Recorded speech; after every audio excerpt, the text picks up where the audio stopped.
সব খবরে আমন্ত্রণ। আপনাদের সঙ্গে আছি মাসুম রাব্বি।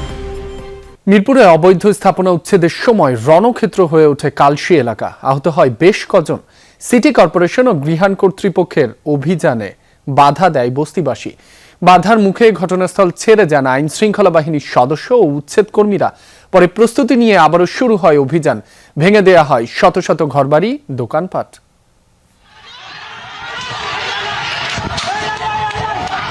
উচ্ছেদ অভিযান ঘিরে ধাওয়া পাল্টা ধাওয়া আর সংঘর্ষ। বস্তিবাসীর বাধার মুখে রণক্ষেত্রের চেহারা নেয় কালশীর বাউনিয়াবাদ এলাকা। স্থানীয়রা জানায় দীর্ঘদিন ধরে গড়ে ওঠা বস্তিতে বসবাস প্রায় 15,000 মানুষের। বুধবার দুপুরে রাজধানীর মিরপুরের এই সরকারি জায়গা দখলমুক্ত করতে অভিযানে যায় সিটি কর্পোরেশন ও গৃহায়ণ কর্তৃপক্ষ। এ সময় দায়িত্বরত পুলিশ সদস্যদের ওপর চড়াও হয় বস্তিবাসী।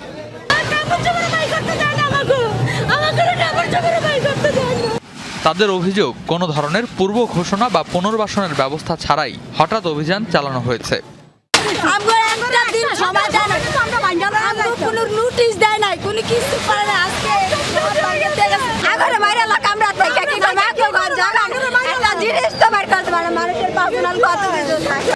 কেন এই উচ্ছেদ অভিযান, সেই প্রশ্নও তুলেন স্থানীয়রা।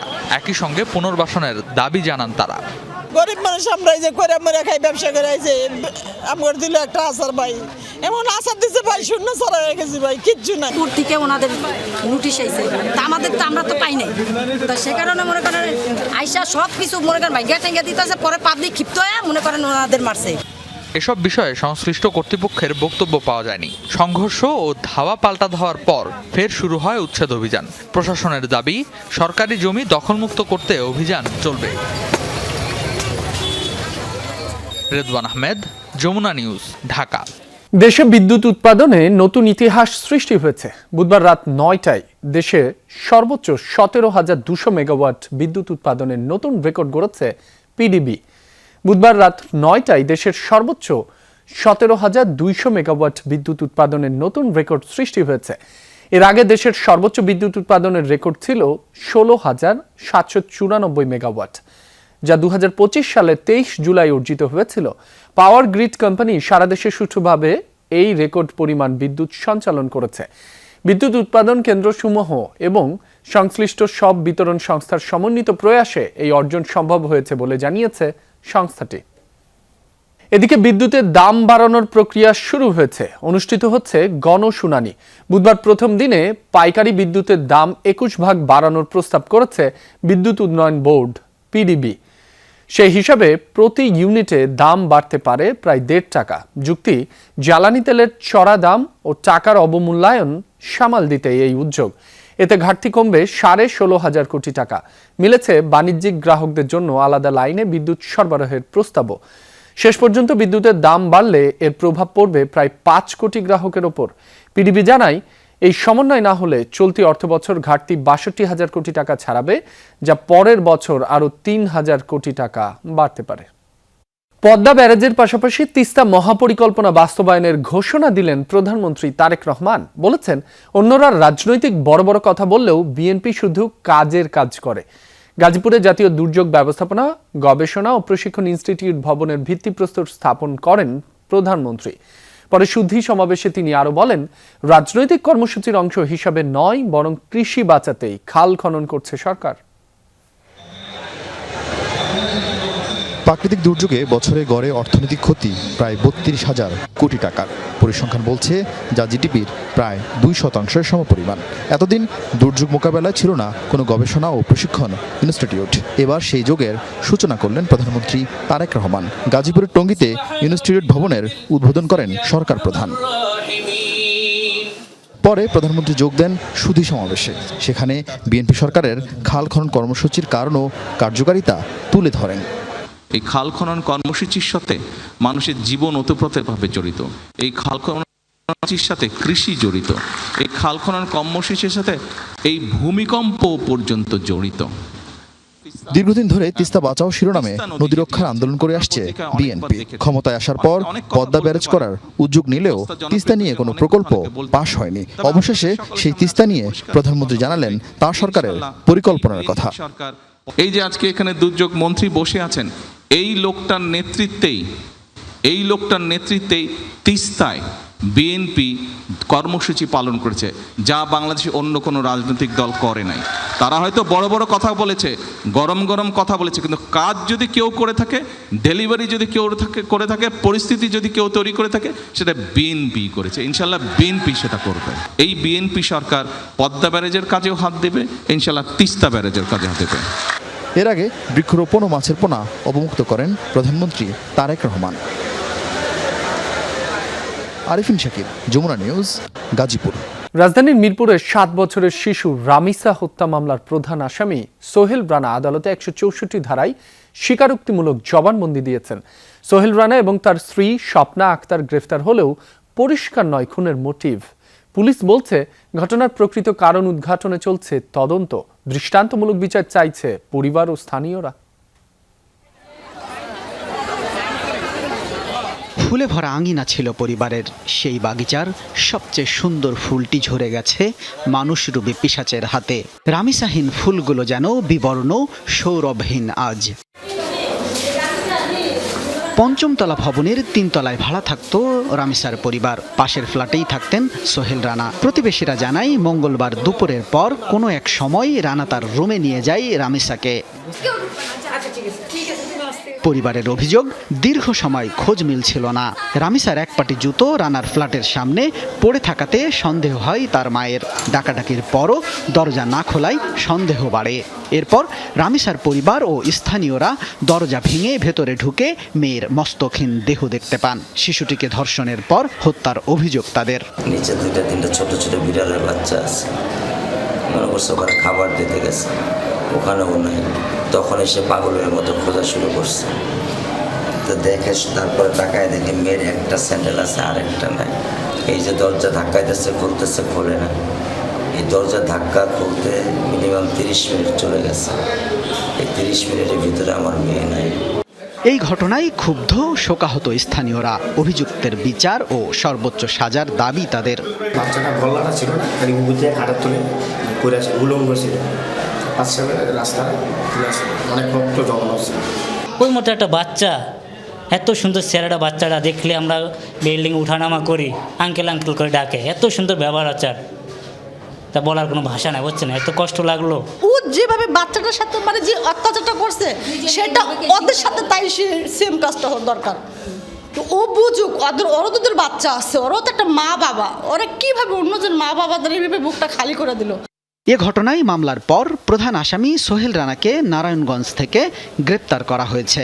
ঘটনার প্রকৃত কারণ উদ্ঘাটনে চলছে তদন্তে কেমিক্যাল রিপোর্টের পরে এটা আমরা কনফার্ম হতে পারবো যে এই মেয়েটা সাথে তার যৌনকর্ম হয়েছে কি হয়নি। আমরা ধারণা করতেছি, এটা আমাদের ধারণা যে তার সাথে কোনো যৌনকর্ম হয়েছে। এইটা যখন হয়তো ব্লিডিং বা অন্য কিছু হয়েছে বা এটা টের পেয়ে যাবে, তখন সে এই ডেড বডিটাকে তাকে মেরে ফেলে ডেড বডিটা গুম করার জন্য সে পরিকল্পনা করছে। শামীম রেজা, যমুনা নিউজ, ঢাকা। শিশু রামিসাকে ধর্ষণ ও হত্যার প্রতিবাদে চট্টগ্রামে বিক্ষোভ ও মশাল মিছিল করেছে জাতীয় ছাত্রশক্তি চট্টগ্রাম মহানগর শাখা। বুধবার সন্ধ্যায় নগরের 16 শহর রেল স্টেশন এলাকা থেকে শুরু হয় এই কর্মসূচি। পরে মশাল হাতে বিক্ষোভ মিছিল নিয়ে মুরাদপুর ঘুরে আবার একই স্থানে এসে সমাবেশ করেন নেতাকর্মীরা।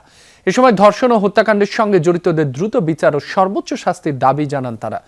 কর্মসূচিতে জাতীয় ছাত্রশক্তির কেন্দ্রীয় সংসদের জ্যেষ্ঠ যুগ্ম সাধারণ সম্পাদক খান তালাত মাহমুদ রাফি বলেন, দ্রুত সময়ের মধ্যে আসামিদের বিচার কার্যকর করে দৃষ্টান্ত স্থাপন করতে হবে, অন্যথায় কঠোর কর্মসূচি ঘোষণা করা হতে পারে।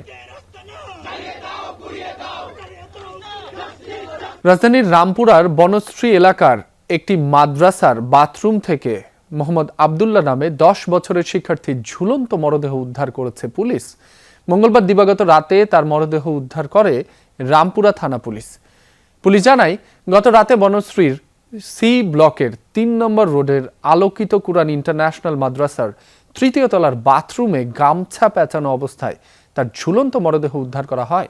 তার শরীরের কোথাও কোনো জখমের চিহ্ন না থাকলেও পায়ুপথে অস্বাভাবিক চিহ্ন দেখা গেছে। প্রাথমিকভাবে ধারণা করা হচ্ছে তাকে ধর্ষণ করা হয়ে থাকতে পারে এবং এরপর সে আত্মহত্যা করে থাকতে পারে। মরদেহ ময়নাতদন্তের জন্য ঢাকা মেডিকেল কলেজ হাসপাতালে পাঠানো হয়েছে। ময়নাতদন্ত প্রতিবেদন পেলে মৃত্যুর সঠিক কারণ জানা যাবে। পরিবারের দাবি, তাদের সন্তানকে নির্যাতন করে হত্যা করেছে। সন্তান হত্যার বিচার দাবি করে স্বজন। এটা ষড়যন্ত্রমূলক বা কোনো একটা ব্যাপার আছে, যেহেতু 10 বছরের বাচ্চা এই ধরনের একটা ডিসিশন নেবে, এটা আমরা আমাদের চিন্তা ভাবনায় আসছে না। কতটুকু কি আছে সেটা আপনাদের কাছে আমি আপনাদের তো নির্ভর করে ছেড়ে দিলাম। আপনারা এটা সঠিক তদন্তে আমার ছেলের বিচার করুন। দিদি বলে ঢাকা মেডিকেলে পোস্টমর্টমের জন্য পাঠানো হয়েছে। এই ঘটনাটা কি আত্মহত্যা নাকি আসলে হত্যা, সেটা নিয়ে পুলিশ কাজ করছে। তদন্ত শেষে বিস্তারিত জানানো যাবে। বাংলাদেশে একমাত্র শ্রমিক আন্দোলন ছাড়া আর কোনো আন্দোলন সম্ভব নয়। পাট খাতের পুনর্জাগরণে অবদান রাখতে হবে শ্রমিকদেরকেই। এই মন্তব্য করেছেন জাতীয়তাবাদী শ্রমিক দলের প্রধান সমন্বয়কারী শামসুর রহমান শিমুল বিশ্বাস। বিকালে জাতীয় প্রেস ক্লাবে পাট খাতের পুনর্জাগরণ, পাট ও পাট শিল্পের আধুনিকায়ন, বন্ধ শিল্প কারখানা পুনরায় চালু এবং টেকসই কর্মসংস্থান সৃষ্টিতে করণীয় নির্ধারণ বিষয়ক সেমিনারে এই মন্তব্য করেন তিনি। বলেন, আদমজি পাটকল ছাড়া বাকি সহ পাটকল বন্ধের দায় আওয়ামী লীগের। পাট শিল্পকে বাঁচাতে প্রয়োজনে শ্রমিক আন্দোলনের তাগিদ দেন তিনি। সেমিনারে আরও বক্তব্য রাখেন জাতীয়তাবাদী পাট শ্রমিক দলের সভাপতি সাঈদ আল নোমান, বিলসের নির্বাহী পরিচালক সৈয়দ সুলতান উদ্দিন আহমদ সহ অন্যরা। পাটকল শ্রমিক আন্দোলনের সাথে জড়িত নেতা এবং শ্রমিক আন্দোলনের সাথে জড়িত নেতা আমাদের এখন বাংলাদেশের আমি সম্ভাবনা দেখি। আর শ্রমিক আন্দোলন ছাড়া আর কোনো আন্দোলন হবে না। বিএনপির বিরুদ্ধে আন্দোলন করা কিন্তু সহজ, আওয়ামী লীগের চাইতে সহজ বা মিলিটারি রেজিমের চাইতে সহজ, কারণ বিএনপি একটু উদারপন্থী দল। জলবায়ু সংকট মোকাবেলায় বর্তমান সরকার দৃঢ় প্রতিজ্ঞাবদ্ধ, এমনটা জানিয়েছেন পরিবেশ, বন ও জলবায়ু পরিবর্তন মন্ত্রী আব্দুল আওয়াল মিন্টু। রাজধানীর একটি হোটেলে conservation and restoration initiatives in the Sundarbans region CRIS প্রকল্পের সূচনা কর্মশালায় এ মন্তব্য করেন তিনি। পরিবেশ মন্ত্রী বলেন, পরিবেশ রক্ষায় শুধু সরকার নয়, বরং সকল অংশীজনের সম্মিলিত প্রয়াস প্রয়োজন। তিনি আরও বলেন, খাল খনন এবং বৃক্ষরোপণ কর্মসূচির মাধ্যমে প্রাণ প্রকৃতি রক্ষায় আন্তরিকতার পরিচয় দিচ্ছে সরকার। তিনি আরও বলেন, সরকার দস্যুমুক্ত ও নিরাপদ সুন্দরবন তৈরিতে সর্বোচ্চ গুরুত্ব দিচ্ছে।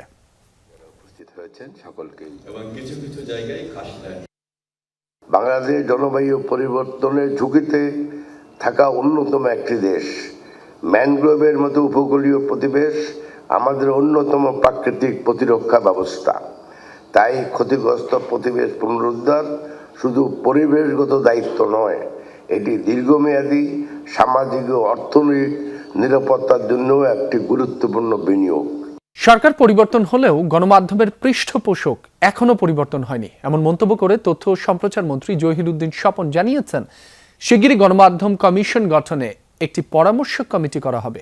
দুপুরে রাজধানীর একটি হোটেলে বিবিসি মিডিয়া অ্যাকশন আয়োজিত এক অনুষ্ঠানে এমনটা জানান তিনি। এ সময় স্বাধীন গণমাধ্যম প্রতিষ্ঠায় নানা পরামর্শ তুলে ধরেন সাংবাদিক প্রতিনিধিরা।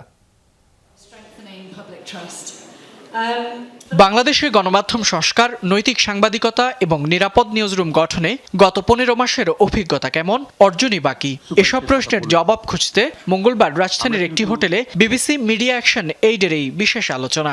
সাংবাদিকদের কল্যাণের জন্যই বেসিক্যালি অনুষ্ঠানে গণমাধ্যমের বর্তমান পরিস্থিতি ও ভবিষ্যৎ নিয়ে কথা বলেন সাংবাদিক প্রতিনিধিরা। গণমাধ্যম কর্মীদের কাজের স্বাধীনতা নিশ্চিতের পাশাপাশি সুযোগ সুবিধা নিশ্চিতেরও আহ্বান জানান বিজেসির চেয়ারম্যান ফাহিম আহমেদ। আমরা বাইরে থেকে সাংবাদিকতাকে যতটা লাক্সারি মনে করি, সাংবাদিকতাটা আসলে লাক্সারি না।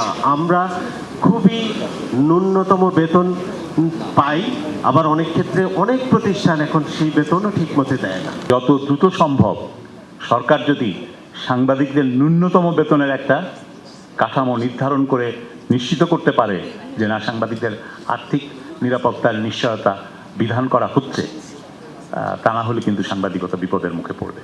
অনুষ্ঠানে প্রধানমন্ত্রীর উপদেষ্টা বলেন, যে সকল আইন মানুষের মত প্রকাশে বাধা দেয় তার বাইরে যাওয়ার চেষ্টা করবে সরকার। আর তথ্য ও সম্প্রচার মন্ত্রী জানান, গণমাধ্যম কমিশন গঠনের লক্ষ্যে শিগগিরই অংশীজনদের নিয়ে একটি পরামর্শ কমিটি গঠন করা হবে।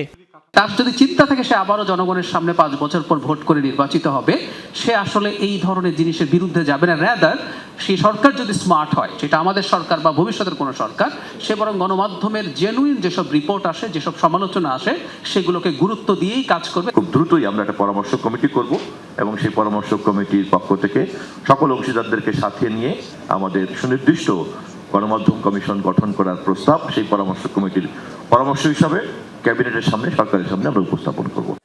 অনুষ্ঠানে উপস্থিত ছিলেন ব্রিটিশ হাইকমিশনার সারা কুকো। সরকার গণমাধ্যম কমিশন তৈরিতে যথাযথ পদক্ষেপ নিলে তার দেশও পাশে থাকবে বলে আশ্বাস দেন তিনি। যাদের জন্য আমরা এই জিনিসগুলো বলতে চাই, ফয়সাল মাহমুদ, যমুনা নিউজ, ঢাকা। শেরপুরে সিএনজি চালিত অটোরিকশা ও ড্রাম ট্রাকের সংঘর্ষে নারীসহ 2 জন নিহত হয়েছেন। এ ঘটনায় আহত হয়েছেন 3 জন। বুধবার রাতে শেরপুর ময়মনসিংহ মহাসড়কের ভাতশালা ইউনিয়নের হাওড়া আমতলা এলাকায় এ দুর্ঘটনা ঘটে। নিহত নারী হলেন সূচনা বেগম। নিহত অপরজনের পরিচয় এখন পর্যন্ত জানা যায়নি। পুলিশ জানায় সিএনজি চালিত অটোরিকশাটি 5 জন যাত্রী নিয়ে সদরের তারাকান্দি থেকে শেরপুরের দিকে যাচ্ছিল। এ সময় সিএনজিটি হাওড়া আমতলা এলাকায় এলে শেরপুর থেকে নকলাগামী একটি ড্রাম ট্রাকের সঙ্গে সংঘর্ষ হয়। এতে দুমড়ে মুচড়ে যায় সিএনজিটি এবং ঘটনাস্থলেই সূচনা সহ 2 জন নিহত হন আর গুরুতর আহত হন 3 জন। পরে আহতদের উদ্ধার করে দ্রুত হাসপাতালে পাঠানো হয়। নরসিংদীতে জনপ্রিয় ম্যাগাজিন, অনুষ্ঠান ইত্যাদির শুটিং স্পটে সাংবাদিক সহ বিভিন্ন শ্রেণী পেশার শতাধিক দর্শকের মোবাইল ফোন চুরির ঘটনা ঘটেছে। বুধবার সন্ধ্যায় রায়পুরা উপজেলার বীরশ্রেষ্ঠ মতিউরনগর গ্রামের রামনগর হাই স্কুল মাঠে আয়োজিত অনুষ্ঠানে এই চুরির ঘটনা ঘটে। প্রত্যক্ষদর্শীরা জানান, অনুষ্ঠানস্থলে প্রবেশের জন্য আমন্ত্রিত অতিথিদের পাশের ব্যবস্থা ছিল, তবে আয়োজক কর্তৃপক্ষের অব্যবস্থাপনার কারণে প্রবেশ গেটে চরম বিশৃঙ্খলা সৃষ্টি হয়। পাঁচধারী নারী ও শিশু সহ হাজার হাজার দর্শককে তীব্র ঠেলাঠেলি করে ভেতরে প্রবেশ করতে হয়েছে। এই ধাক্কাধাক্কির সুযোগে অনুষ্ঠানস্থলে থাকা একটি সংঘবদ্ধ পকেটমার চক্র দর্শকদের পকেট ও ভ্যানিটি ব্যাগ থেকে একের পর এক মোবাইল ফোন চুরি করে নেয়। পরিস্থিতি নিয়ন্ত্রণে দায়িত্বে থাকা পুলিশ সদস্যও ব্যর্থ হন বলে অভিযোগ উঠেছে।